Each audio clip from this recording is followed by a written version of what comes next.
this is absolutely, in my mind, Disney normalizing and mainstreaming the concepts of occult orders and secret societies. Ask about Illuminati, since the chart in the upbeat ducks. Is it Disney mind control? Is this MK Ultra Deluxe? Occult Disney, we go from real to real. Occult Disney, Bohemian Grove and no more real. Occult Disney, ask about Illuminati. Occult Disney, we teach occult to everybody. Occult Disney, the wish upon a star. Occult Disney, you know not to travel far. Oh, Occult Disney, the new brand Pinocchio. Yeah, yeah. Occult Disney, it's a boss overload. Occult Disney, please enjoy the show. Welcome to the Occult Disney podcast, where we enter higher schools of learning to know how to scare people better. This is Matt here. Boo! Who's that? Actually, Boo's not in this movie, but It's me, the Paranoid American, to remind you that scaring is caring. that's right. The pause there was because I scared you, correct? Correct. I was recovering from that very scary face that you made. That's right. Monsters University, a prequel to Monsters, Inc. How do you feel about prequels? I have some friends that really hate prequels. They, friends that don't like prequels, friends that don't like biopics. Don't have to deal with the latter here, but I guess we are in very firm prequel land here. You know what, man? I think I'm beyond not liking things. If I don't like it, maybe I'll just stop watching or ignore. I guess in this series, sometimes I do have to watch things that aren't the greatest, but I'm all about finding reasons to like stuff. And this one is actually easy for me. I think that this movie is top 10 Disney tier. I don't care that it's a prequel. I think that it works as a prequel because they even do some good retconning. They like go back and they explain, for example, like where some of these beefs come from that you see in the second Monsters Inc. So I don't know. I think this is, as far as prequels go, this is one of the better prequels out of any movie that you could pull up. I was actually, that it was a bit of a loaded question. I was going to say this one really doesn't bother me as a prequel because anyone starring this movie, if you think Mike and Sully are going to be in mortal danger and die in this movie, that's never going to happen. Even the mortal danger they're in at the end of the movie, we know that humans touching them, well, I don't know, the police, I guess, could shoot a hole through them, so that could be a problem. But, like being touched is generally, like when it's just spoiler straight to the end where they are in a girls' camp, but getting touched won't matter. That doesn't matter for them. Getting shot by the fuzz might. So. But well, they're not going to die in this, right?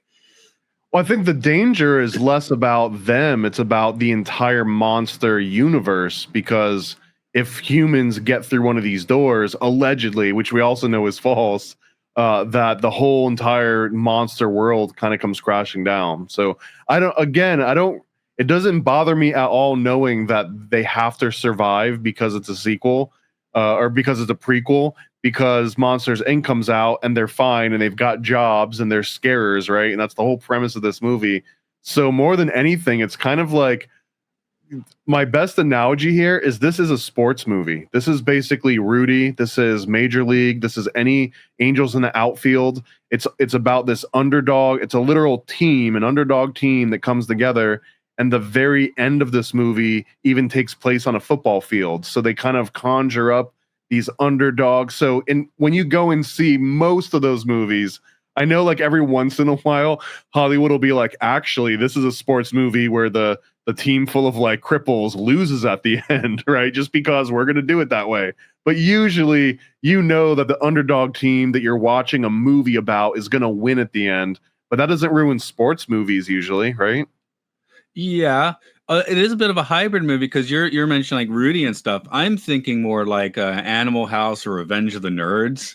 I guess that's more of like what I was watching growing up. And you can say what you want to about Revenge of the Nerds. Yes, there's problematic things, sure, but I saw that movie an awful lot, so I know it quite well. Animal House, I mean, that's funnily offensive, which Monsters University, of course, cannot be offensive. They have to make the most milquetoast version of the jokes you would get in those movies.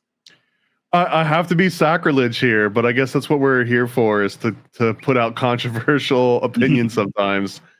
I always thought that Animal House was incredibly vanilla, and I've heard that was just because I'm a millennial or I'm a Gen Xer, and I just didn't get how risque the movie was at the time. But even when I first saw it, when I was probably like 14 or 15, I mean, I had already seen Kids by Larry Clark.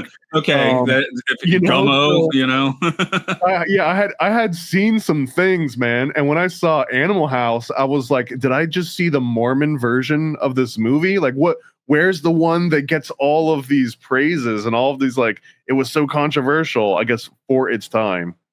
Even American Pie, you watch that and it's not, right. It's got the couple of quote unquote offensive scenes, but the movie's generally kind of sweet, It's not a particularly vitriolic film. I mean, this isn't here. What is a nicely, truly offensive comedy? If you're laughing, is it really offensive? I don't know. The make Blazing Saddles today, but not everybody, but most people I think still love to watch Blazing Saddles. I love to watch Blazing Saddles. I think Blazing Saddles is a good example of offensive comedy. Pretty much most of Mel Brooks stuff. Spaceballs is maybe a little bit mainstream for that. Yeah, I put on Robin Hood Men in Tights when I was going to sleep a few weeks ago, but I think I actually fell asleep 10 minutes in. So that's where we got Dave Chappelle. Can't get back to you about my current opinion of that movie because I didn't see enough of it. You never seen Robin Hood Men in Tights before then? Oh, I've seen it. It's probably like it was the early 90s when I saw it last, So it's the Mel Brooks I've probably seen like the least. There was another silly Robin Hood movie that came out around that same time too that I think was got more praise for being slightly better. I can't remember what the hell it was though. I'm just sitting here thinking, I mean, there's a Costner one, which I'd say Rickman's funnier than Richard Lewis as the sheriff, but okay, I can see that, yeah. Dude, the Kevin Costner Robin Hood movie was awesome. We already went into this in the Robin Hood episode. Yeah. What a great movie. I think I watched that movie since we did the Robin Hood episode, though, and because I found it on one of those used Blu-ray things a few months ago, and I watched it again like maybe 3 months ago, and that movie's fun. It's great. For a long movie, okay, let's move on. We can. I don't want to get totally. Don't do that. Monsters University, I've seen a lot too. This is one like it came in 2013, late 2013, probably by the end of 2013, early 2014. It was we were watching it at home because, like I said, past 2010, I just have not seen these movies in theaters. But we watched Monsters University probably at least half a dozen times, so we were into this one. And I don't think I've got too much bias playing into how much I like this movie. I think legitimately it's a fun, good movie. There's a few key things that I think that make it better than most. There's, as far as I could tell, there's no needle drops in this movie. The music is custom made for it, and it's so natural with the type of music they pick and the pacing. Again, even at the end, it takes place on this football field, and the music slowly morphs into sort of like a marching band style. And then when the credits roll, it goes full college, like sports team marching band. And the credits on the way in and the credits on the way out are just great. I mean, it's reminds me, maybe not as good as the credits in Robin Hood, coincidentally, but this one is up there. Like the whole, like, as the movie starts to play and even through the very end of the credits, the entire thing is kind of seamless. Well, they had to match up with Monsters Inc. because that had that whole like kind of 60s mid-century modern, swinging credit sequence. So they got to do something here. Did the first Monsters Inc. have any needle drops? Like any? I don't popular think so. Music drops? Okay. I think just Randy Newman, who I guess is already technically a pop musician. 7th collaboration. He did Monsters Inc. He did this one. So it's just like call Newman and, he'll throw in a song if you want. And I do like that we don't really, because even Toy Story, they don't sing the songs, but we do have to have the montage to like Randy Newman at a sad piano or something, where this doesn't even bother with that really, which I like. So I don't think he sings on this one, does he? Do he? Maybe the No. ending credits. No, he didn't sing. No, Yeah. I don't think so, man. I was paying fairly more close attention than usual, and I didn't hear any lyrics in the music, and I really like that. I think that it's what makes this so much better than other Disney movies that you could put in the same category. I can roll through a little bit of production stuff. We were talking back when we did Toy Story 3, and we haven't done Finding Dory yet, but we're going to get there. How all the Pixar movies in the late 2000s, like from about 2005, 2007, had the Circle 7 studio where they were going to do Disney-made sequels to all the popular Pixar movies. So this did have one on the cooker. That was going to be Monsters, Inc. 2, Lost in Scaradise. Mike and Sully visit the human world to give Boo a birthday present, only to find that she had moved. They get trapped in the human world. They get pissed at each other, split off for a while, come back, save each other, blah, blah, blah. I mean, I don't know. It might be a mildly entertaining movie, but I definitely feel like we're getting something better here. Because the Toy Story 3 pitch, where Buzz gets recalled to like Shanghai and then they go to Shanghai, I'm like, I wouldn't hate seeing that movie, Yeah, honestly, I think that this was the best sequel that they could have done out of any of the other ideas that I've heard of, or prequel. Sorry, technically it's a sequel on paper, but it's a prequel in story, right? Because it comes before. Well, that's what a prequel is. So right, but it's also the second one. So I don't know. I still think that Star Wars 4 is really Star Wars 1. Fight me. And you do have the in this case the voice characters, because sometimes we do a prequel, it's like we have to recast. Recently on my Films and Filth podcast, we had to do Dumb and Dumber, where Harry met Lloyd, where they had other people playing. That one's rough, man. For whatever reason, I went on a kick and I rewatched all the Dumb and Dumbers, and that one was so much worse than I remember it being when it first came out. But the scenes of Bob Saget responding to chocolate that I think is poop, those scenes were gold. Like you said, look for the good thing, and Bob Saget just losing it. Right. Well, the best part though is literally during the credits when they're showing all the different outtakes of Bob Saget in that one scene. But the scene in the movie was just so, it's like you just roll your eyes so hard that this movie is literally made for 7 and 8 year olds. That was what the movie was made for. So is Monsters University, but it's much better. And I don't know about that, man. It's made for everybody. Yeah. I would say when Harry met Lloyd, there was no one thinking that. I guess maybe they were all 40-year-olds making it, so I'm sure that they probably thought they would enjoy it. Yeah. So anyway, we'll talk about the better movie. But yeah, Lost in Scaradise. Do I like that title? I don't know. Probably not. So yeah, Circle 7 doesn't make anything, if you remember, so it doesn't matter. This one came out later. They were going to put out a year earlier, but apparently the Twilight Saga Breaking Dawn Part 2 made them scared, and it ended up getting released in the middle of 2013, which I don't know. Does that sound quaint now? With it? Like they didn't want Monsters U to compete with Twilight? Yeah, which honestly, I feel like the people going to see Monsters and the people going to see that are I think that's that could be effective counter programming, maybe. I've never been a fan of going to the movies and going to the theater. I don't understand the mentality. If you're already a person that goes to the movies, wouldn't you just go twice? Wouldn't you just go see both movies? Or are there people out there that are like, nope, I already saw a movie this month, I cannot go next month? There's no. Hey, you're budgeting. You stick to your budget, you might do that, I mean, yeah, I guess, but if you really just want to go and see a movie, you could probably go and see a movie for $10 or $15 if you go for like a matinee. So I don't think anyone's having to give plasma to see 2 movies a month instead of 1.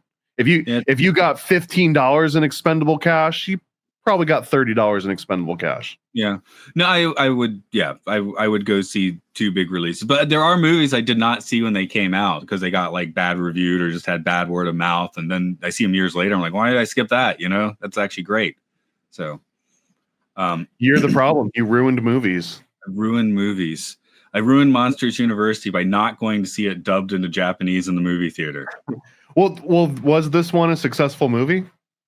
Oh yeah. Oh god, yes. This was a massive. These Pixar sequels do make bank, which is, I guess, why they See, keep sequel making or them. prequel. See, it's so Yeah, easy. it did it there. It is. It is easy. No, a 200 million budget, which is insane, but then 743.6 million box office. So even once you're considering all the marketing and stuff, you're still, you can still take a Uncle Scrooge money dive. And that number, I assume, does not include all the backpacks and Hershey bars and video games that come out.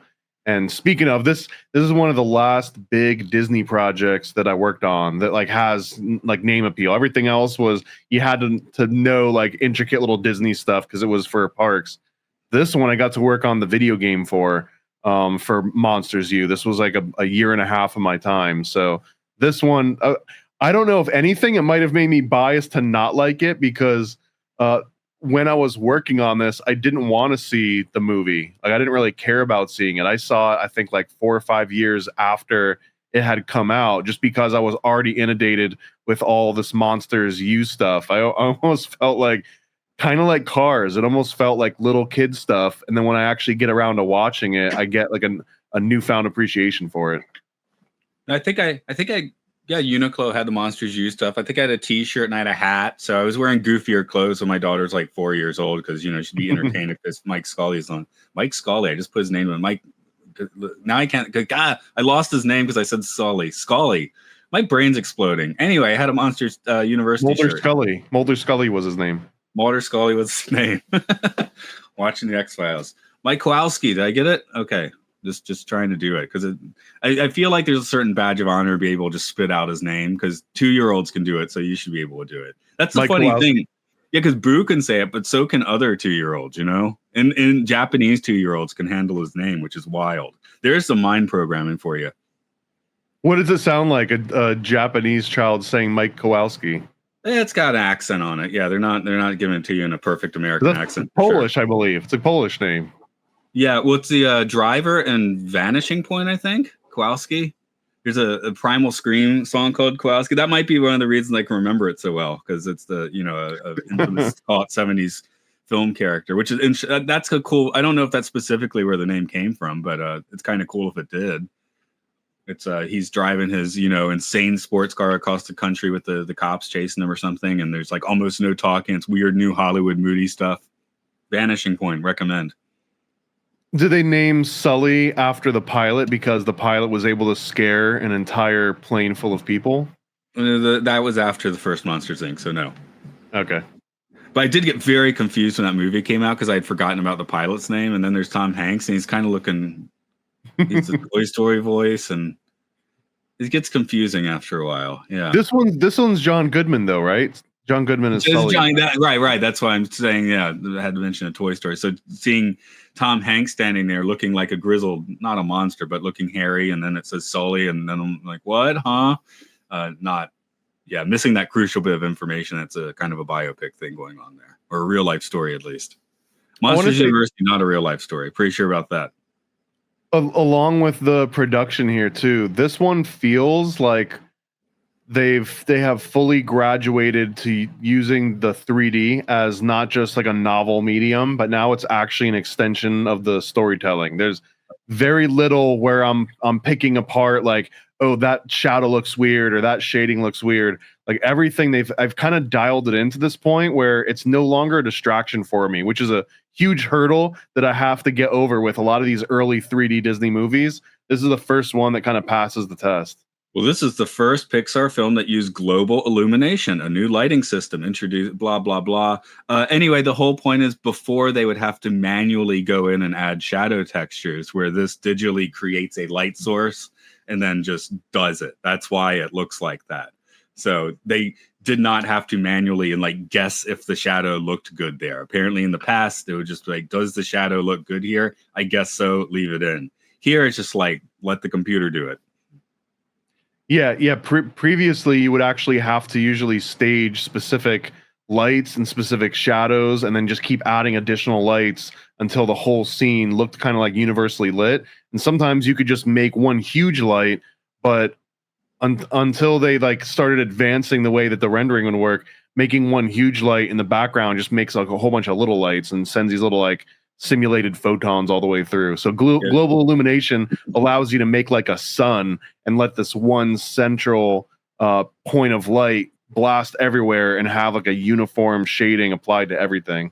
If I want to continue sounding smart, global illumination uses path tracing, which does exactly what you just said. But then you can condense that all down to path tracing. So yeah, the backgrounds in this do look like 2% away from photorealistic, but not really in an uncanny valley sort of way. Probably because we're still looking at a monster world. There's a lot of darkly lit scenes in this movie. I don't think any previous Pixar or Disney CGI film has had particularly dark scenes. Because Tangled, when we did Tangled, when they're in that mine, it's just dark and you see their eyes, right? They don't try and do dim animation, where this has a lot of it. The final sequence in the movie is, I love how it's lit, and the cinematography is almost, like a Friday the 13th movie, right? Yeah, well, they do show up and it's a haunted sort of cabin on the lake, right? Yeah, it's totally a Friday the 13th, except it's not scary for children because Jason is now your best friend. The end was kind of interesting because it shows you that they could have gone scary. If someone just went into the office one day and they were like, screw it all, this is an R movie now, guys, go to town. They show that they kind of have the chops, that they could have made it fairly scary. Like I really love how, and I think that this is the entire point of the movie, is to show how Mike is kind of this mastermind sadist, right? He's maybe not scary himself, but he's like an orchestrator of being scary. He's kind of like a Phil Spector in a way, right? And in order to like put this whole thing together, as he's walking around this cabin, he like just naturally he'll kind of move the curtains a little bit, and then like a doll will come to life and walk across the room and fall down and like start speaking all slow. Like, he is an absolute master in scaring people, and I think that he kind of represents, like, this is the animation room at Disney. Like, they are Mike. Yeah, well, he's the man in the chair, isn't he? I mean, they even say that title, or I think Sully says that to him at the end, like, you're the perfect man in the chair, which is what he does. So the brains and the scare itself, I do like that they build that dynamic, and that's what a good prequel will do. It will make the original film better. So when the dynamic is created in this film and you can see it in Monsters Inc. again, it makes a little more sense, like in a good way. So, and I mentioned too, we get some other like interesting retcon stuff. So we find out that Randall Boggs, who is the little lizard dude that can go invisible, that he kind of feels like a villain in the second movie, but it's because he's hard of seeing, right? That was like one of the funny things. But in this one, you do learn that he's got a bone to pick with Sully and Mike, and it's all because of the very end of this movie that they essentially beat him, and he kind of makes this oath to himself where he's like, they make an enemy of Randall Boggs in this prequel, so now it makes more sense why he acts like that in Monsters Inc. And I don't know, it was not ham-fisted in there. It was done like really cleverly. Yeah, it did just have a whiff of Steve Buscemi is available and is willing to do the movie, though. Like if he wasn't available, I mean, they could have left that out without changing the movie much, Yeah, it is fun in there. It is fun to see him, fan service. It is fun to see him pink with the hearts, of course, but I it is interesting. What do we need from a prequel? So like Star Wars, we definitely didn't need to see, Darth Vader as a 10-year-old. I will maintain. Star Trek, they've recently really been going like, here is Kirk and Spock meeting. Here is Scotty meeting everyone. It's kind of like, do we need that? Probably not. They're because it's a workplace drama. It doesn't really matter at its heart, right? Star Trek's a workplace drama, so does it really matter where they came from so much? You know what it is? Because I've been in these writers' rooms before. What happens is that there's so much time and effort that goes into the origin story of every character that you see on the screen. Like, I guarantee there's probably an entire book series worth of information about each of the character, at least the main characters, Sully and Mike. They've probably got volumes of like where they were born and where they came from and all these things that happened to them throughout their lives. And none of that information usually makes it into the outside world, except for in the form of special release DVD commentation editions and maybe like little ancillary like coffee table books that'll come out. But other than that, all that work is kind of like never presented to the end audience. And what I'm getting at is that the writers that are on these projects, they desperately want to show you these origin stories because it's like it's where it all came from, man. We spent so much time making this so cohesive, but rarely are origin stories really that interesting. It's way more interesting for a writer to tell an origin story than it usually is for the audience to hear the origin story. Well, one, I'll just throw out the comic book example. The more you go into Wolverine's origin story, the less you should have gone to Wolverine's origin story, because he's a better character. He's a better character without much of an origin. So just throwing that out there. I've been reading some X-Men recently. Yeah, but when you get popular enough, then they can't help themselves. You can't help yourself to make let's just make an entire series about his many different origin stories. Now let's send him to Japan. Although they didn't have that much written out for the original Monsters, Inc. Dan Scanlon was the director of this. And one of his bugaboos making this is because they'd come up with the Monsters University idea. But there's a line in the first movie where Mike tells Sully, "You've been jealous of my good looks since the 4th grade." And especially in an internet world where people are going to call you out on that. He was like, "Is that a problem?" And he's like, "But I don't want to make Monsters Elementary. That wouldn't be a good movie." And you couldn't get Billy Crystal and John. Maybe you could. Maybe Monsters' voices never changed. Anyway, Monsters Elementary sounds crappier. So in the end, he was like, maybe it's just like in his head canon. He was just like, maybe it's just what monsters say to each other. It's like a general, like, ribbing you phrase. He can like say that, but that doesn't pass mustard. If anything, they've left an inconsistency in the fabric of Monsters Inc. here, because I just thought it seemed to really bother the director that he knew about that inconsistency, and he was like, "But you gotta let it go. Movie if you gotta let it go, so you let it go." It is inconsistent though, because they definitely establish that Mike and Sully don't know each other when this first happens. I think, right? Well, his other thing was it is more interesting for them to meet as adults rather than meeting. Like, I guess you could have had Sully in that class in the beginning, but it is. I think he is correct. It's more interesting when they don't know each other in this movie. I think, again, I appreciate that amount of thinking went into this, even if they missed something. He knew what they missed. Like, the script supervisor did their job properly. Well, speaking of Star Wars again, Obi-Wan, right? Well, I was telling you the truth in a certain kind of way when I said in the first movie or the fourth movie or whatever that Darth Vader killed your father, right? Because that was like, well, the story changed after that. So they have him, ghost Obi-Wan trying to explain it to you later, because people are like, hey, that doesn't work. I feel like Lucas and Cameron, I can't trust them, because they actually go in and change movies after they've been released, and that like changes critical parts of the storyline. I almost feel like these are probably the most dangerous forms of mind control are Star Wars and E.T. and chemtrails and Jaws. I would still put Star Wars and E.T. above chemtrails.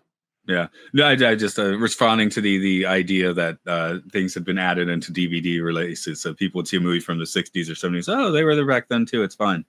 Oh, is that true? Oh, they're chemtrails. Have you never heard that one? I have not sat down and done it myself. I've seen screen comparisons, which again, I love that though. Yeah. Apparently, people are claiming a few movies have had chemtrails added digitally to the background, just so they were there back then too. It would be awesome if they did it in like Wrights Brothers movies. Put jet chemtrails back into Metropolis. Actually, Metropolis, you'd get away with it. Yeah. Well, they wouldn't know about them in 1925, though. So, yeah. Anyway, that's why I was thinking about. You could always. I mean, one nice thing about the internet is if I do want to watch the old school Star Wars movies, I got the Blu-rays, but I can get on the internet and find the despecialized versions where people have, taken out the original footage, tried to clean it up to look nice, and maybe not as nice as the Blu-rays, but I like watching them that way. It's fun, There, you can go down a crazy rabbit hole of overdubbed Star Wars episode, or sorry, Star Trek episodes.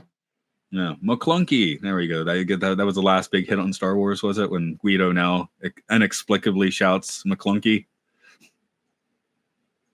I feel like I'm gonna turn this back to Monsters U really quick. Yeah, show's probably smart.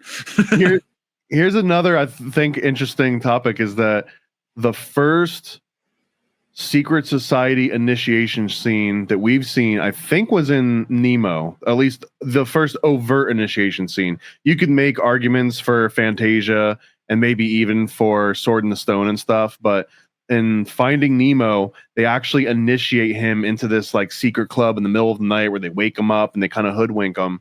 In this one, they escalate that a little bit more. We've got sort of a Greek system inside of Monsters U. So there's different fraternities and secret societies inside of Monsters U. And we also see an initiation sequence, even though the guy running it, his like mom comes down and turns the light on and starts doing laundry. And it kind of takes all of the ambiance out of it. Like it's no longer feels like a secret thing. But this is absolutely, in my mind, Disney normalizing and mainstreaming the concepts of occult orders and secret societies. Yeah, I went to the University of Georgia, which has how many students? Has a lot of students, like 27,000. So there's a quite, or at least one, I assume they still have a very active Greek system, which you could also completely ignore, which is what I did. So my university I don't even think I ever went into a dorm house or anything like, not a dorm, a frat house. I was like at the radio station. I was working at the movie theater with the weirdo hipsters, so we had it, but I pretty much ignored it. I mean, this is basically Freemasonry for drunk college kids. It's the very first step into that direction. And I mean, when we're talking about the Greek system, just remember, even for every Atlantean or ATLian sort of like Greek to myself as Atlantean. I'm going to call you ATLian. But every ATLian Greek drunk out there, there's also, for like every 100 of those, there's like one Skull and Bones member or a Scroll and Key or a Wolf's Head. So like the system itself was originally meant to be a Skull and Bones sort of system.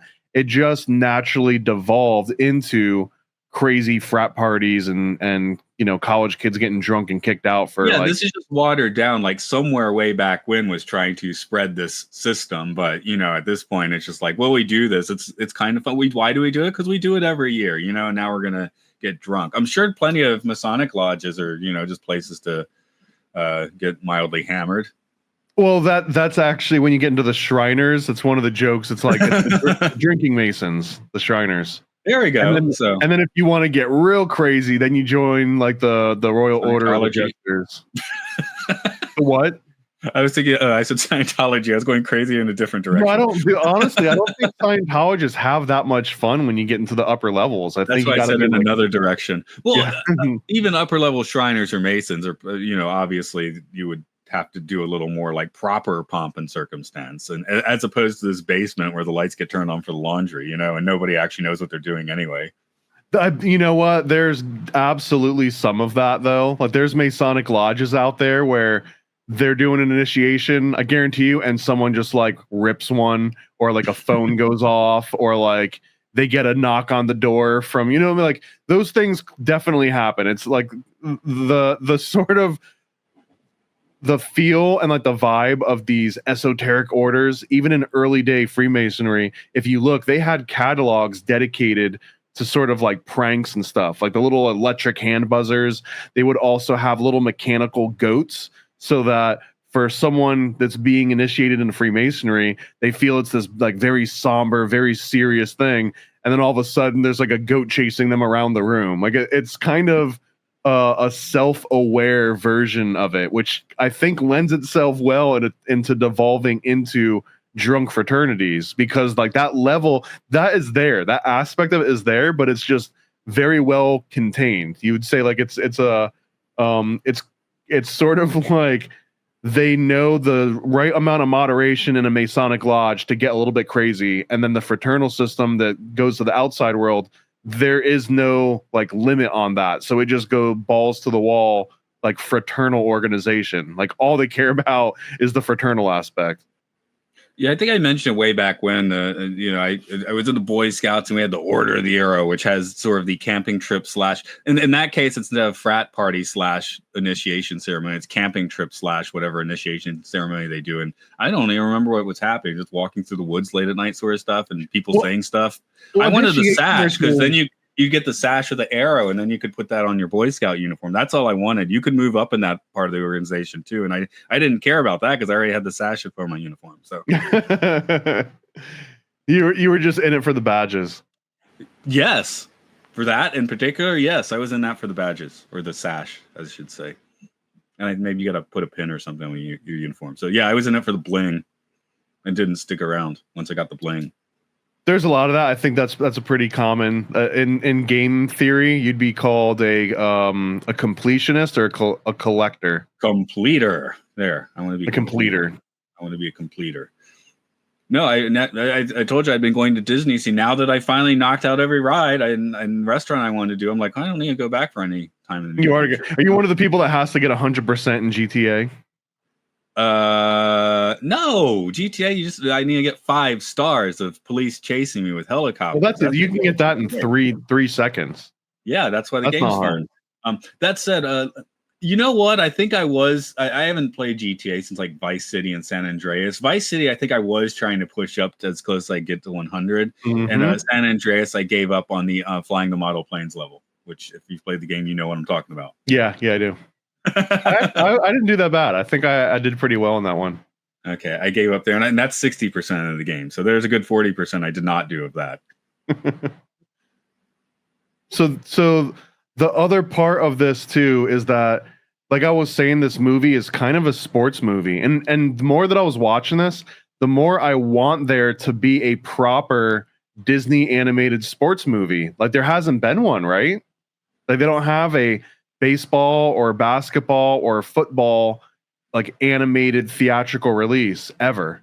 And it seems like down the list now. But yeah, you might be right. Like a huge gap, because the more I'm watching this, I'm like, man, there's so many sports movies that have this like cheesy feel, this like underdog like coming up and getting what they deserve kind of feel. And Disney seems like they would fit in perfectly. And then I started thinking, well, maybe this is that. Maybe Monsters University is their sports movie.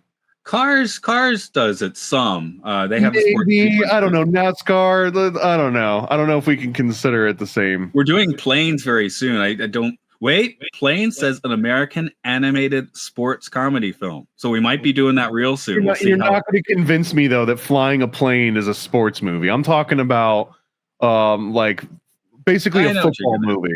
Football or baseball. Just the descriptions here. Monsters University is an American animated coming-of-age comedy film, where Planes is actually listed as a sports film. What's Cars listed as? Let's find out what they say for Cars. I mean, that's just wiki labeling things. Yeah, animated sports comedy film.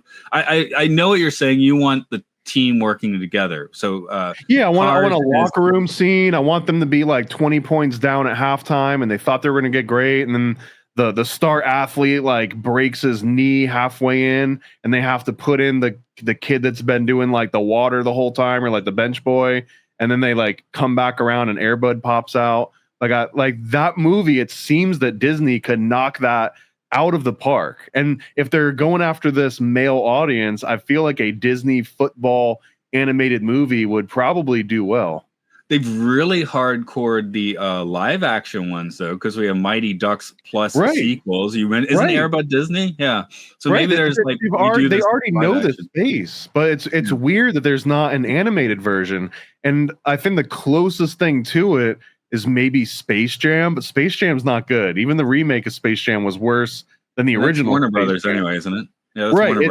But I'm saying, I think that's the only animated, kind of like half animated sports movie. There's really no good animated sports movies.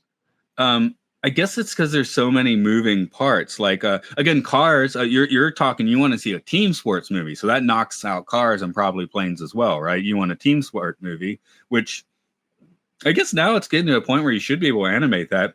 Up until 2010, I would say too hard to animate. You know, like if you tried to animate all the moving parts.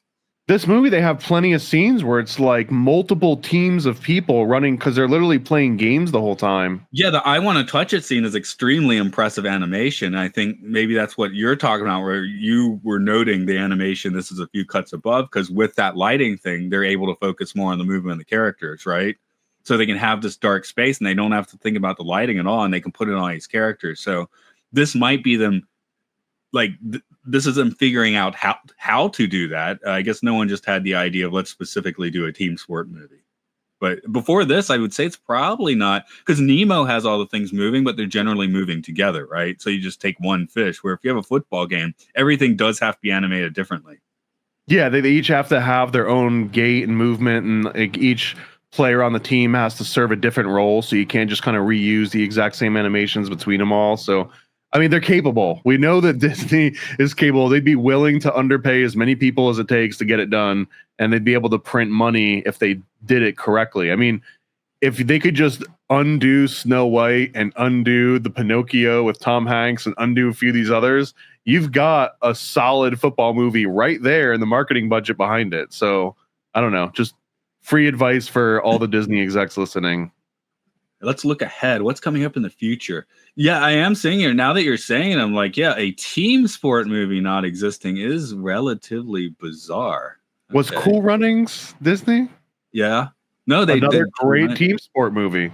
I said yeah too quickly. I should double check that. But I think it was. Yeah. Yeah, it's part of Cool Runnings. So I mean, again, they've got it locked down in live action. They've done plenty of great team sport movies.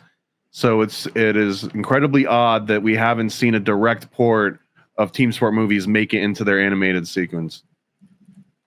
What are the sports in this? I'll get to the scare.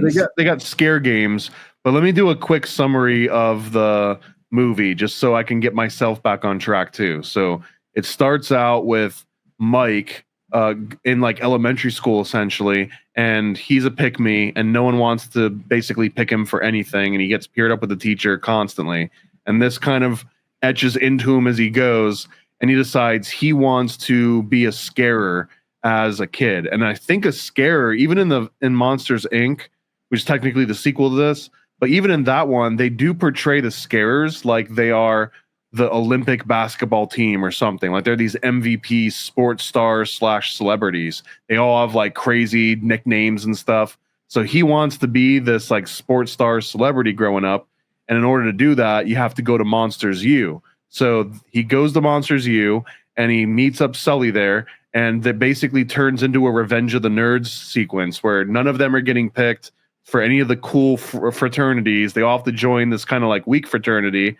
And then they're going to get kicked out of school unless they can win these scare games. So the scare games are just these merit-based tests on how well do you know the curriculum and can you actually scare or follow these specific rules. So they go through these different scare games. They win, but then at the end, Sully cheats. He gets himself expelled. Mike gets kicked out because Mike's not actually scary at all.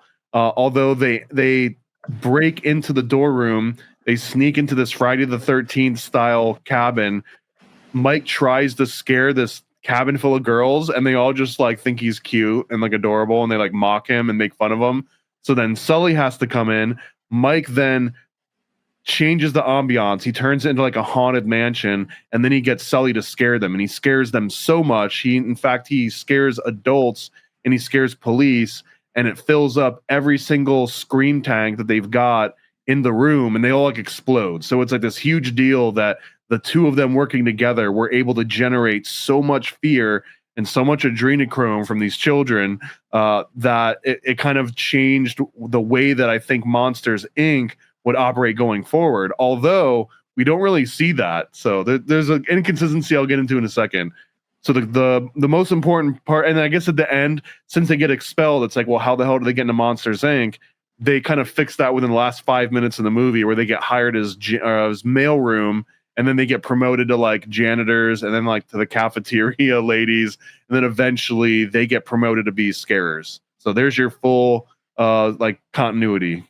So you didn't need the university in the end, although I guess they did better. They didn't have to Hudsucker proxy it, so that's nice. What's Tim Robbins going straight from the mailroom to CEO in that movie, and then straight out the window. Yeah. Oh, that's the previous guy that's straight out the window. Oh, he's out the window later. Yeah, okay. Yeah, everyone does. That's kind of how the next CEO gets that job. That's how that works. So the scare games, there was like very specific ones. So you wanted to go through them all? Yeah. Before that, I wanted to ask something I don't know if we completely figured out. They're actually kicked out of class very early on, so they join the fraternity, but they're already kind of out of the university. But they can do the steer games.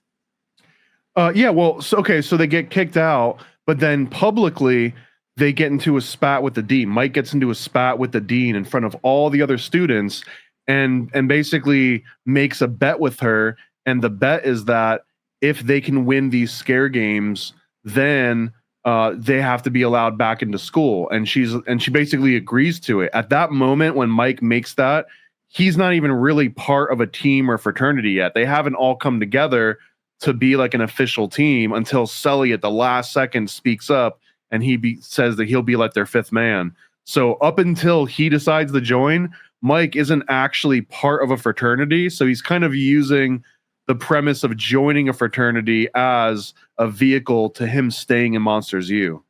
No, I'm just starting at from the point where he argues with the dean.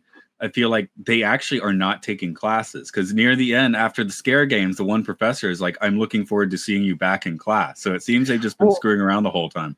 Well, no, it's because there's the one place where you learn how to be a scarer on campus, but there's a bunch of other places too. Because as soon as they start taking about the doors. Okay, yeah, exactly. So they have to they can't take the good classes. They kicked out of the good classes. Green tank engineering class, yeah. Which Mike proved, I guess you can just teach yourself that stuff. I mean, he's never going to have the scare factor, but he knows everything without having attended the class. I didn't even remember that part of Monsters Inc. Did they play that up that Mike is not scary in Monsters Inc.? They don't play it up, but he's not trying to be. It's like he's kind of accepted that he's not scary, and he doesn't care at that point because him and Sully are the star team, and so he's the like. People still remember Michael Collins' name, even if he may or may not have been orbiting in the command module around the moon. Scottie Pippen, right? People still know Scottie Pippen's name. Yeah. So, I mean, you could be number 2 and still, Trotsky. People remember Trotsky, right? And he got murdered. Okay. Leon and Trotsky? Yeah. He got a name. Yeah. So working on it. So they have to go through these scare games. And every single time one of these games ends, one of the teams gets eliminated. So the first game is a race, but it's really a pain tolerance game. It's the one where they have to run through these dark caverns filled with these sea urchins that are covered in poison. And if you touch one even a little bit, you feel incredible amounts of pain and you immediately swell up. So again, it's less of a race and more of a how much pain can you tolerate and can you push through that pain and still make it to the finish line. And I guess they prove that they're good enough, but they come in last. And then at the last second, one of the other teams gets disqualified because they use some sort of like a numbing agent. I messed up my brain. It's Mike Wachowski, so he's not Wazowski. He's not named after Vanishing Point. That's too bad. People should still watch that movie. People should still watch the movie. Yeah. Okay. Just if they were coming in on Ellis Island, the guy making the notes wouldn't have made the distinction between those two last names. Check out my last name. It's on the screen. But yeah, just calling out my mistakes in the same episode because it's cheesier if it's like next episode. Things I said in the last episode were incorrect, by the way. Yeah, so I can do it in an episode. It feels better. You know what? It's so liberating. Just don't correct yourself. Yeah. Now we have Art, right? Art loves the pain. The bizarro beatnik monster. Yeah. I guess he doesn't. Well, does I don't know, but he's kind of fun. I especially liked him watching this the first time 12 years ago or whatever it was. I loved Art. I think Art is so. Here's another interesting thing about the Monsters universe, and this movie in particular, I think, is a good example of it. When you see these huge establishing shots that have like hundreds of monsters all over the place, at a certain point, it's like, okay, yeah, they've all got hair and teeth and horns, and they're colorful, and they sort of all blend together. Like none of them really stand out as kind of unique. especially in the very beginning where they're showing all the different classes, there's kind of this generic look monster that they'll use for all the background characters. And then you'll have very specific characters that don't look anything like any of the other ones. And I think that like once we actually see the teams come together, we see some of those like different unique kind of characteristics, but it's hard to like make them all distinct from each other. You know what I mean? Like it's kind of weird because there's so many of them because it has to be this college environment. Well, yeah, because we get the cliques. What are the Medusa girls or whatever they're called? So here we'll just use a similar design for 5 people. That makes the team finished. And they make it a few good jokes. And they were like a sorority, so I think it was this inside joke of like how all the sorority girls end up looking exactly the same and wearing all the same clothes. Yeah, could be a bit of that. But yeah, I do like what are our other monsters on the team? Of course, what's the name? Squishy sticks out pretty well, I think, because my wife sometimes does that where she's just kind of standing there and where'd she come from? So she can manage that scare sometimes. Yeah, there's Squishy. I didn't remember their names. There's Squishy. There's the twins. There's the salesman guy. I want to just say his name's like Randy or something. Like Don Carlton. Don Carlton. Yeah, he just got like a regular old name. Yeah, just regular name. So that is weird how even Mike Wazowski's like technically a regular name, right? So what is Solly's? James P. Solly. The monsters do all have pretty normal names. Don Carlton being like even more boring. Because Squishy is Scott Squibbles, which, Terry and Terry Perry. That's the 2-headed guy. So Art gets no last name, or that could be his last name. We don't know because he's a one-name person. I think Art's my favorite secondary character in this movie by far. And he doesn't really have any kind of awesome role. It's just like his introduction, I think, sets him up to just be really cool. Well, I think they just hired Charlie Day to show up and do his Charlie Day thing. So, okay, yeah. That's basically why he's there. So what are some other voice actors of those people? I didn't really recognize the person who did Squishy's voice, and he's known for doing Pixar voices. Okay, so that's what he does. We've talked about the big stars already. Dave Foley is one of the 2-headed guy, Kids in the Hall feller. So that's kind of fun. And then Will and Grace is the other head, is it? I never saw that. Helen Mirren is the dean, so that's I guess that's Disney having a lot of money to hire. Alfred Molina is Professor Derek Knight. I guess that's trying to be like Dark Knight, is it? Nathan Fillon's the rival Aurora Megaroar guy. And then a few other people I could. I mean, there's Bill Hader who says like one line. John Ratzenberger, of course, gets to be the Yeti for one line. Yeah, Firefly for Nathan Fillon, of course. So. They got a lot of people in this movie. Again, $200 million budget. I guess it's like, hey, 2 lines, I'll give you $1 million, whatever. I mean, I assume people are getting their quotes for a movie like this. Okay, so the scare games. I think the scare game, even though you get initiated into one of these Greek teams to begin with, the scare games themselves are another initiation amongst the college itself. Like this is like the bigger initiation, because first it starts out with pain tolerance. Can you feel your way through this dark cave and make it out the other end, even if you get disfigured and harmed along the way? So it truly is like this game of pain tolerance. The second one is, can you keep quiet? It's about sneaking through a library, and if you make any single noise, then you get kicked out of the library. Although they kind of turn this one on its head and they make a whole bunch of noise and a whole bunch of commotion. And I feel like they broke the rules of this game. I don't think that the real rules in the college university of sneak through the library means that you can just run away from the librarian like your problem child or something. But that's kind of what ends up happening in this one, and they pass.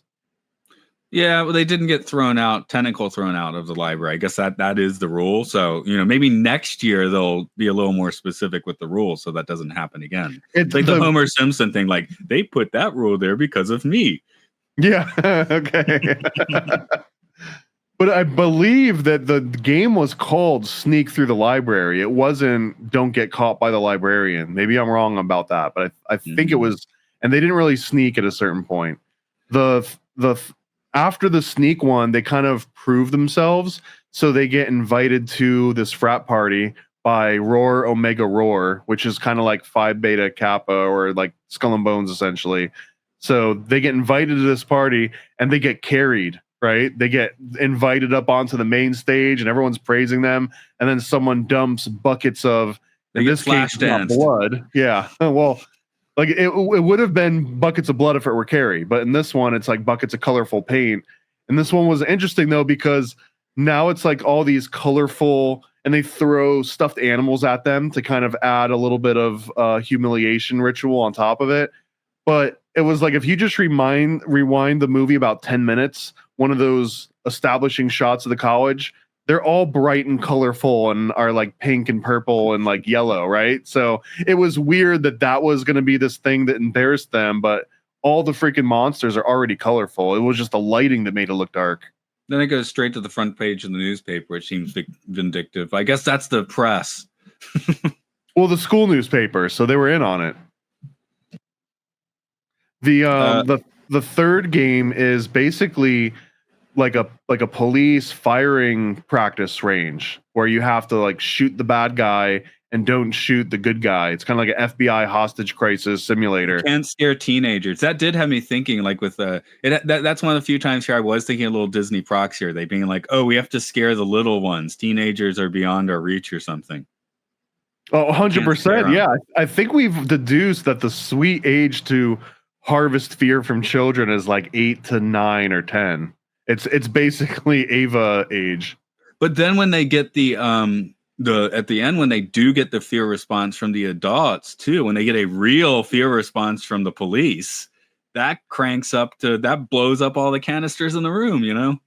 Well, okay, so let's get into that, because that's an anomaly that opens up two lines of dialogue or like logic that I haven't really seen explored in the Monsters universe yet. One, it's that you can harvest fear from adults. So they're leaving a lot on the table by not harvesting fear from adults. And it also makes me think, could they just break into like a schizophrenic ward of a mental hospital and just scare the schizophrenics constantly and just get free scream? That's the Black Ops division of Monsters, Inc. Okay, so the Black Ops kind of, yeah, they do like some like couldn't you send Mike and Sully aren't that good. They're the poster boys for Monsters Inc. By the sign of the original movie. Yeah, I want to know which monsters are sending to Guantanamo Bay, because those guys are probably cleaning up. Yeah, if you think Bog seems like a scumbag, you should see the Black Ops monsters. That's where they keep the old ones. They send them into schizophrenic wards to get the real fear from grown-ass schizophrenics. So, and then the other portion of this is that we find out in Monsters Inc. that they get more scream energy from laughter, right? And then eventually it's like, hey, we can just make kids laugh and harvest that. But man, I didn't see a single instinct in that entire movie in Monsters Inc. that a room full of laughter would have equaled a room full of people screaming, especially like girls and police officers. That if you can make a group of police officers scared, then that's worth more than an entire auditorium of children laughing, right? So why would you ever transition to the less efficient method of gathering scream? I think adults would be a little more likely to respond. Like at this point, they're still, even up to the Monsters Inc. movie, they're terrified of being touched by a human, right? So they may deem that it's a whole much more likely you will end up making contact with this longer armed adult who's more likely to actually take action against you as well and not freeze up. I mean, plenty of adults will freeze up too, but the risk factor may seem higher from their current perspective. I think you're totally onto something, that this is just the non-Black Ops division of whatever they're doing to harvest scream, and that the real Black Ops division is out there scaring adults. Yeah. You know, we're really getting our power from the underground bases with, you know, power sources we don't understand. There's coal plants, there's nuclear plants. They're doing nothing for us. They're just occasionally polluting and blowing up. That's just for fun. That's actually to add to the ongoing terror. It just raises the baseline a little bit. The fourth game is hide and seek, I think. and this is like what they're basically training for. And then the final event is the one that takes place on the football field again. And this one is basically just them going into the simulated scare room. So there's not really a sort of like aspect to it where you're competing against another person. It's just that they each go at the same time. And then what you do in your scare simulator can affect what's happening in the other scare simulator. For example, I think Sully makes the room shake a little bit when he's scaring his kid, and Randall Boggs is competing at the same time, and he gets like off balance from Sully shaking from across the room, and then it screws him up, and then he kind of becomes this is where he becomes an enemy to Sully and Mike. To his credit, that seems like a technical foul to me. If I am the referee, I don't feel like the room should influence the other room. I don't know if technical foul is the word though, because this is on who built the freaking the entire display, right? Like Sully's not the one that cheated. It was just a horrible design from the start. Well, he cheated by messing with the switch, but no. Him roaring and distracting Boggs is not. It's just like when somebody stumble bums on a football field or something. I mean, it's like maybe you do the play again, or maybe you don't. Actually, I don't know football that well, so I could be wrong about that. But no, that's a fumble, and if the other team gets the ball, now they have the ball. It's actually a pretty huge deal. Yeah. Okay. Anyway, I do. Randall does have too much of a chip on his shoulder post this, but we don't really know what his scare was going to be, do we? He was going to turn invisible. Well, he was already invisible, and then he likes turning invisible. He doesn't like turning into pink hearts anymore. That's for sure. So, and then that's basically it's a genius ending, I think, because we get the underdog football sports team sort of ending here where they all come together and it's a blowout. And then after that initial high of like, yeah, the underdogs win, then you find out that Sully had cheated all along. So you kind of get both, right? You get the letdown emotion of like, oh, we lost, but you also get the we won emotion. And I think it was masterful the way that they were able to pull that off, and they were able to kind of like have their cake and eat it too in a way. Yeah, I think this is one of the better conclusions of a Disney film, because it is like the last 30 minutes are probably the best part of the movie. And they do sort of tack on the whole like, oh, by the way, we still get in by applying to be in the mailroom and janitors and work their way. Like they sort of stitch together the solution as the credits are rolling, which isn't a horrible idea, but it's the one thing in this movie that was like, they could have had a Monsters Inc. sequel to the prequel that's still a prequel to the third. Well, they cross that line right at the end of the movie, don't they? They do, yes. And it's a full circle. Like you can watch I don't know. Would you ever watch Monsters University first and then watch Monsters Inc.? Or does it make more sense to watch Inc. first? I think we did do it Monsters then Inc. When we were playing them around the house when my daughter was young. So I think we just were like, it makes sense for this one to be first, right? Because it doesn't spoil Monsters Inc. either. That's one of the fun things about being a prequel. Like it doesn't bring in any of the laughter stuff. It is a nice prequel that you can definitely watch it first and not screw up. Because if you watch The Phantom Menace knowing nothing about Star Wars, that's going to be really confusing. Which one's The Phantom Menace? The Darth Maul one, right? Yeah, it's the Darth Maul one, yes. But if you have no context of Star Wars, that movie is completely confusing. I mean, it's kind of confusing as it is, or just like it's about trade arguments, which is like, that's not exciting, but yeah. I tried to watch that movie again about 9 months ago, and I think I tapped out about halfway through. So, look, man, I'm not going to be the one that convinces you to like Star Wars. I'm the opposite. Oh, yeah, I know. There's plenty of Star Wars I do like.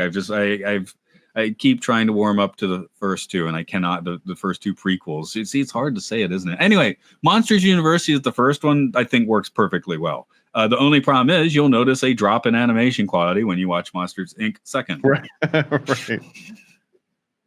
Still a good looking movie, animated fine, but yeah, this one has new tricks up its sleeve that really worked with the lighting system. So, That's wow. This is 15 years, not even 15 years ago. This doesn't have as much insane design as Monsters Inc. because we get the Harryhausen sushi bar in that one. Monster Topless, the city is totally weird, and I feel like Monsters University just looks like a university where some of the archways have teeth.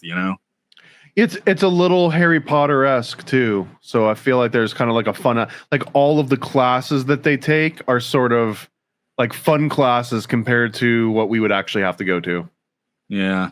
I did get to completely skip introductory English and all math classes in university, so that was nice. I never took a math class in university, so I dodged that bullet nicely.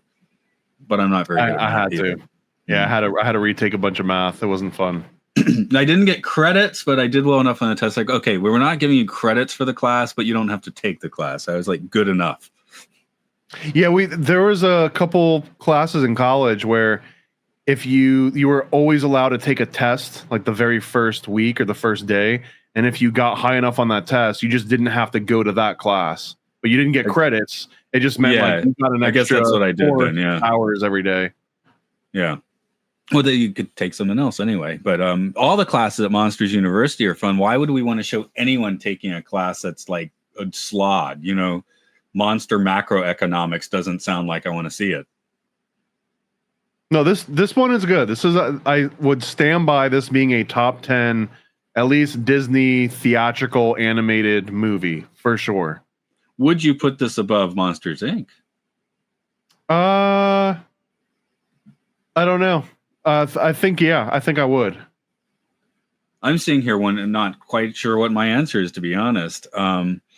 This one has more fun monsters, I think, than Monsters Inc. Monsters Inc. has some fun monsters too, but you know what? I mean, it is kind of nice just completely jettisoning the cute kid aspect, because that Boo's fine in Monsters Inc., but it is just it's kind of fun without that element, I think. I feel like this movie couldn't exist and it couldn't be as good without Monsters Inc. first, because Monsters Inc. provides all the exposition so that you don't have to worry about like, what, they're monsters? What's going on here? Like once that's out of the way and you can just have fun with the characters in their world, then this movie is, in my opinion, is better than Monsters Inc. But it's not like you can just watch this one and never see Monsters Inc. Like you still have to see Monsters Inc. Yeah. Do you think this movie gives you enough context at the beginning? Because I mean, it's been 10 years plus, so they need, they do have young kids coming in. But you don't care about the characters as much, I don't think. Like I wouldn't care about Sully as much, and I definitely wouldn't care about Randall Boggs, and I wouldn't care about a lot of the other things happening. And the concept of Scream too. I think it's pre-established in Monsters Inc.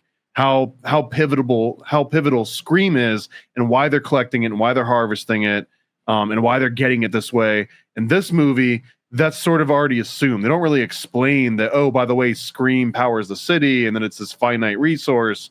That's kind of like buried because the exposition's already been done. Okay. Yeah, that is the thing. I came in just knowing the context. I'm like, yeah, it makes perfect sense to watch them in University Inc. order. But yeah, I guess if you really are coming in cold, it wouldn't quite work. Well, and it justifies why they're being mean to kids. It's because otherwise they die. Yeah. I mean, it's kind of like, like take The Sixth Sense, right? You watch it once. Wow. You have to watch it a second time because you have to know the twist and watch it. And then you never watch it again. Where Monsters University, hey, I've seen this probably time 7 watching it. Mostly because I had kids. Otherwise, it'd probably be time 2 or 3. But yeah. Kid. Yeah. You know what? Movies that have like a huge twist at the end and that becomes a novelty aren't necessarily as great as like I could watch that 10 or 20 times. Getting back to Lost Highway, I can watch that 10 or 20 times. It has massive twists that make no sense whatsoever. That one's such a hard watch for me. It's you might as well just put like a whole bunch of random music videos spliced together. And I will do that too, by the way. Okay, I don't have a problem with sense. that. Okay, so yeah, I am a fan of that. But I've warmed up to that one so much, partially because it just never is going to quite make sense. Mulholland Drive, I actually have read enough things about where it does make sense. We can talk about that at a different time and place, but I feel like that one makes more sense, where Lost Highway makes no sense. Monsters University, very easy to follow. I like formulas. You can follow man. the movie. I don't hate formulaic movies if they're done well. No, this is a formulaic movie done at, I'd say, 98% of filling up in one of those tanks. I mean, could it be a little better? There's probably something you could tweak to improve, but it's pretty airtight as far as a formula goes. It's firing on all cylinders. Maybe one cylinder is 2%, not all. I don't know. They needed another mic, or at least another pull lock. Yeah. I will look through. I think I've said everything I wanted to say in my notes. Oh yeah, I do feel like light conversation is accepted in a library, just to throw that out. Oh, here, a work conversation, because there's a slime, one monster looks like a snail, right? And this came up in a work conversation where one of our coworkers was like, I don't like snails. So I was like, why? Because they're slow and they leave a trail of slime. And we're like, well, what if it went faster? Then it would leave a fast trail of slime. Wouldn't that be worse? So a fast snail, that's kind of disturbing, isn't it? Who cares how fast a snail is? Why would it's leaving a trail of slime? Yeah. No, but the slime part's the only part that matters. The speed has no bearing on the slime, right? Okay. Fast slime, though, it's just like moving across the floor, and now the slime's all over the floor. Otherwise, I don't know, because it would be more spread out then. It would be a much thinner layer that you probably wouldn't notice. Not in my world, I'm suggesting, where the fast slug puts out the same amount of slime. This almost sounds like you could harvest these snails for cold fusion then. This is my world of fast snails. I can decide what the parameters are. This is where the S-car go is really in a fast little S-car. Oh, so again, I was coming in more from the college movie aspect than the sports movie aspect. Although what I'm about to say is also both. My favorite college movie is very old school. It's not old school. Horse Feathers. Ever watch Horse Feathers? Marx Brothers? I don't think I've ever heard that, no.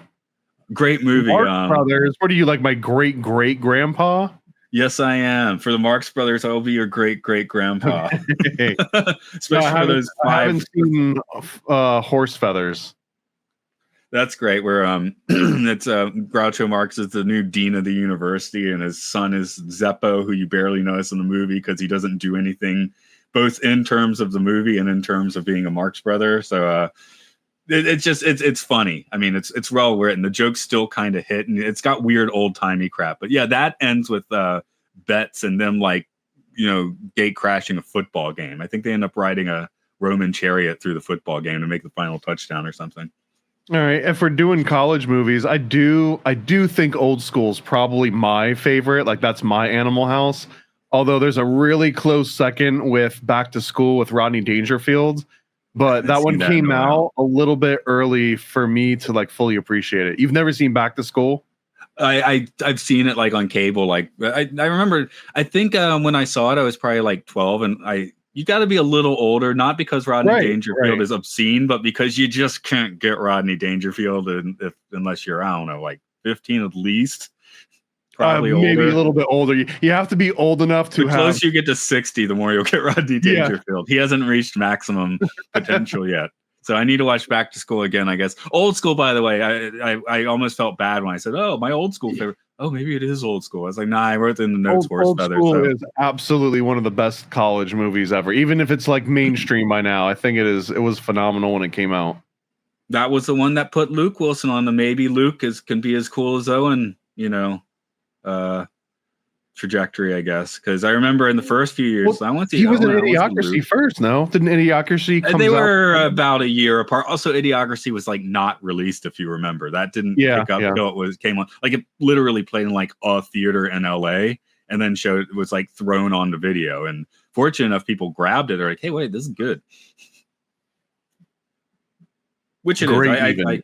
Yeah, great. Yes, I do like Idiot. See that and Old School. That's wrong. Wow, Luke Wilson's good too. Before that, I wasn't like convinced. So those two convinced me. You got anything else you want to throw out on Monsters University? No, we can let this one just stand by itself, man. I don't think this one needs any extra help. Okay, you've got almost a virtual university over on the internet sites. I don't know if you want to call your stuff university. I'm just trying to segue the plug. No, actually, I've got a great segue. I've got a graphic novel called Paranoid American History 101, and it's essentially a textbook, like your introduction to some of the more like American-centric conspiracy theories. There's an entire story there on Robert Gordon Wasson, who is the reason why we have the name magic mushrooms. He brought Salvia divinorum into the public sphere. He also might have been involved in the JFK assassination plot. It's kind of crazy. He was VP of finance for JP Morgan Bank and like knew the Morgans personally, and it connects to Skull and Bones and it connects to the Century Society. It's a wild story. That's only one of many in here. I've got a preview clip of Never a Straight Answer, which is my full-length anthology on Stanley Kubrick directing the moon landing. There's a little snippet of that in this book. There's also one called Cracking Up, which is about the DARE program, Ronald Reagan, and the Iran-Contra scandal of smuggling drugs in order to pay for Black Ops wars.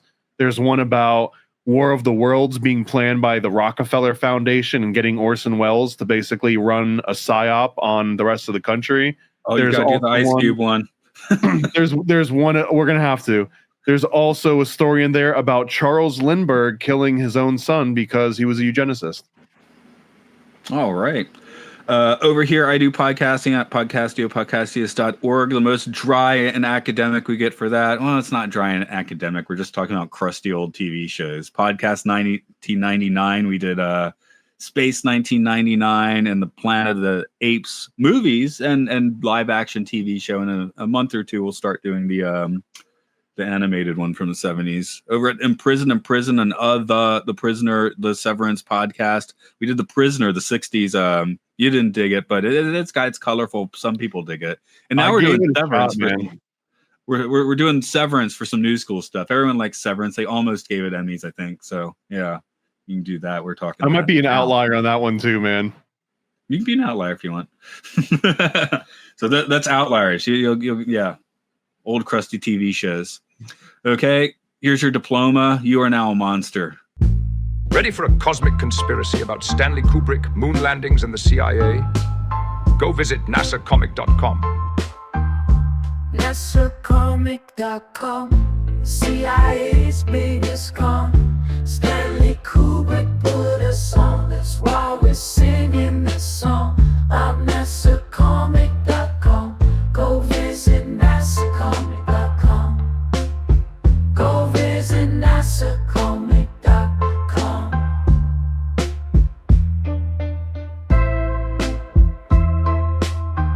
Yeah, go visit nasacomic.com. Oh, nasacomic.com, CIA's biggest con. Stanley Kubrick put us on, that's why we're singing this song. I'm nasacomic.com. Go visit nasacomic.com. Go visit nasacomic.com. Yeah, go visit nasacomic.com. Never a Straight Answer is a 40-page comic about Stanley Kubrick directing the Apollo space missions.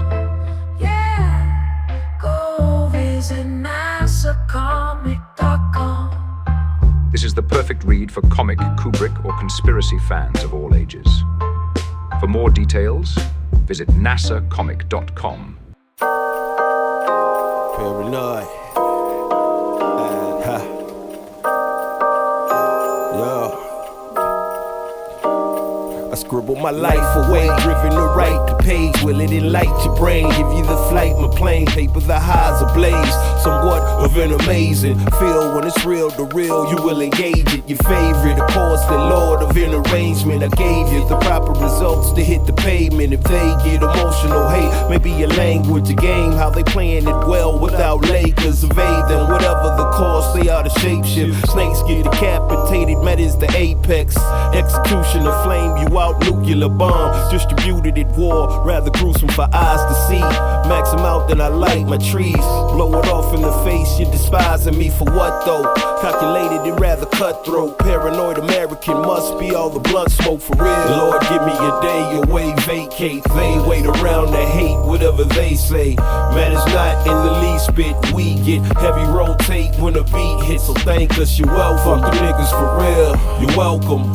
They ain't never had a deal. real. You're welcome. Man, they lacking appeal. You're welcome. Yet they doing it still. You're welcome.